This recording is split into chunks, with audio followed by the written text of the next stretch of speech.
નમસ્કાર મિત્રો, હું ગોપાલ ઇટાલિયા। આજે 5મી સપ્ટેમ્બર 2025નો દિવસ। આજે ભાજપ અને કોંગ્રેસના નકલી ખેડૂત પ્રેમી નેતાઓની બે વાત સાવ ટૂંકમાં મારે કહેવી છે।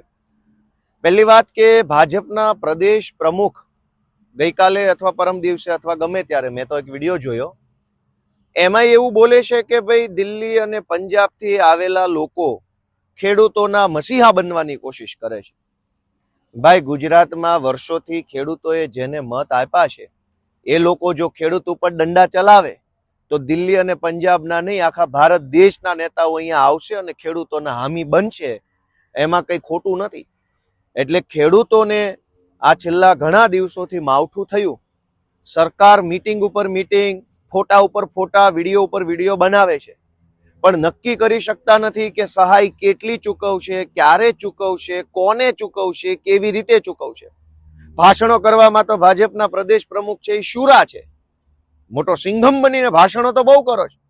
જાઓ જોઈને તમારી સરકારોને કહો કે કેટલા રૂપિયા આપવાના છો, હેક્ટર દીઠ કેટલા, એકર દીઠ કેટલા, વીઘે કેટલા, નુકસાની કેટલા ટકા ગણશો, 100% ગણશો, 80, 90, 85 શું કરશો? કશું જ કંકોડાની ખબર નથી અને ભાષણો કરે છે। આમ આદમી પાર્ટીનો વિરોધ કરે છે, આમ આદમી પાર્ટીને ગાળો દે છે। ભાજપના પ્રદેશ પ્રમુખની સાથે સાથે કોંગ્રેસના નેતાએ પાછા જોડાયા છે આમ આદમી પાર્ટીના વિરોધમાં। કોંગ્રેસના એક નેતાએ મારું નામ લઈને ચિલ્લાઈને એવું કીધું કે ગોપાલ ઇટાલિયાએ ઓછી માંગણી કરી વળતરની। દોસ્તો, આમ આદમી પાર્ટીની દિલ્હીમાં 10 વર્ષ સરકાર હતી ત્યારે 1 હેક્ટર દીઠ 50,000 રૂપિયાની સહાય આમ આદમી પાર્ટીની સરકાર ચૂકવતી હતી।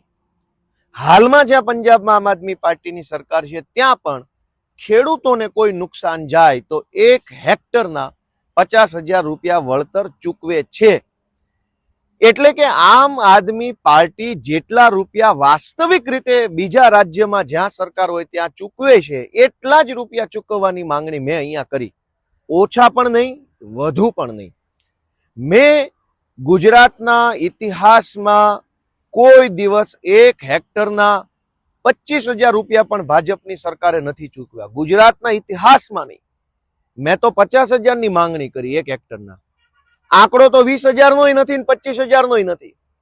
ગુજરાતના ઇતિહાસમાં ખેડૂતોને પાક નુકસાનીના 1 હેક્ટરના 25,000 ક્યારેય મળ્યા નથી। મેં માંગણી કરી અમારી આમ આદમી પાર્ટીની સરકાર જે રીતે ચૂકવે છે એ રીતની। કોંગ્રેસ વાળાને પેટમાં તેલ રેડાયું, 2 દિવસથી ઉપાડો લીધો છે કે ગોપાલ ઇટાલિયાએ ઓછી માંગણી કરી ને દાદાનો દરબાર ને આમ ને તેમ ને ફલાણું ઢેકણું। કોંગ્રેસ વાળાને મારી એટલી વિનંતી છે કે મારો વિરોધ કરે તમારું કે ગુજરાતનું કે ખેડૂતોનું, કોઈનું ભલું નથી થવાનું। મારો વિરોધ કરવાથી શું થશે? અને કોંગ્રેસ વાળાને એટલી વિનંતી છે કે મેં તો અમારી પાર્ટીની સરકાર પંજાબમાં છે ત્યાં જે રીતે ખેડૂતોને મદદ કરે છે એ રીતે મદદ કરવાની માંગણી કરી। જો મારી માંગણી કોંગ્રેસ વાળાને અયોગ્ય લાગતી હોય તો તેલંગાણામાં કે હિમાચલ પ્રદેશમાં કે કર્ણાટકમાં કોંગ્રેસની સરકાર જેટલા રૂપિયા ખેડૂતોને વળતર ચૂકવે છે એટલું વળતર ચૂકવવાની માંગણી તમે કરો ને, મારો વિરોધ શું કામ કરો છો? કોંગ્રેસના નેતા એવું કેમ નથી બોલતા કે કર્ણાટકમાં કોંગ્રેસની સરકાર 1 હેક્ટરના 3 લાખ રૂપિયા ખેડૂતોને ચૂકવે છે તો ગુજરાતની સરકાર પણ 3 લાખ ચૂકવે? કોંગ્રેસના નેતા તેલંગાણાનું નામ કેમ નથી લેતા કે તેલંગાણા કોંગ્રેસની સરકાર 1 હેક્ટરના 4 લાખ રૂપિયા ચૂકવે છે તો ગુજરાતમાં પણ 4 લાખ આપો? કોંગ્રેસ વાળા એવું કેમ નથી બોલતા કે હિમાચલ પ્રદેશની કોંગ્રેસની સરકાર 1 હેક્ટરના 7 લાખ રૂપિયા ચૂકવે છે તો લ્યો 7 લાખ રૂપિયા અમે અહીંયા ચૂકવવાની માંગણી કરીએ? જે રાજ્યમાં કોંગ્રેસની સરકાર છે ત્યાં ખેડૂતોનું શું ભલું કરે છે એ બોલવા જેવું નથી આમની પાસે। અને વિરોધ મારો હાલે છે। મારો વિરોધ કરવાથી ગુજરાતની જનતાને કે ખેડૂતોને શું ફાયદો છે? મેં એમ કીધું કે અમારી પાર્ટીની સરકાર જેટલા આપે છે એટલા ગુજરાતની સરકાર આપે। કોંગ્રેસ વાળા એવું કેમ નથી બોલતા કે કર્ણાટક, હિમાચલ પ્રદેશ ને તેલંગાણામાં કોંગ્રેસની સરકાર 1 હેક્ટરે કેટલા રૂપિયા પાક નુકસાની આપે છે? તમારી સરકાર 2 લાખ આપતી હોય તો ગુજરાતમાં 2 લાખ માંગો। અમારી સરકાર 50,000 આપે છે તો મેં 50,000 માંગ્યા। એમાં તો 2 દિવસથી મારા નામનો ઉપાડો લીધો છે કોંગ્રેસ વાળાએ। અને ભાજપ ને કોંગ્રેસ બે ભેગા થઈ ગયા. ભાજપના પ્રદેશ પ્રમુખે મારો વિરોધ કરે, આમ આદમી પાર્ટીનો વિરોધ કરે, કોંગ્રેસ વાળા આમ આદમી પાર્ટીનો વિરોધ કરે.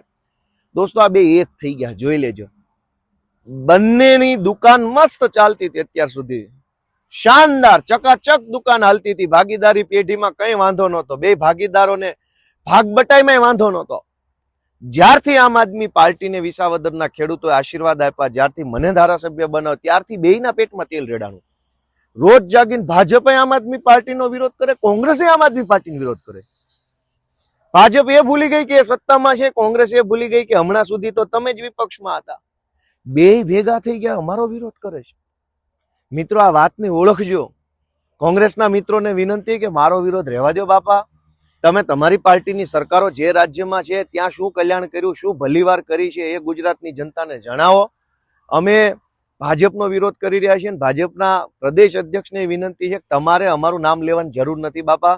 નવા બન્યા છો, ગુજરાતમાંથી ડ્રગ્સ બંધી કરાવો, દારૂબંધી કરાવો. ગુજરાતની રોડોની હાલત તૂટેલી છે, આખા ગુજરાતમાં 1.5 ફૂટના ખાડા છે, એનું કંઈક કરો. તમારે અમારો વિરોધ કરવાની જરૂર નથી. સરકાર તમારી પાર્ટીની છે, ભાજપની.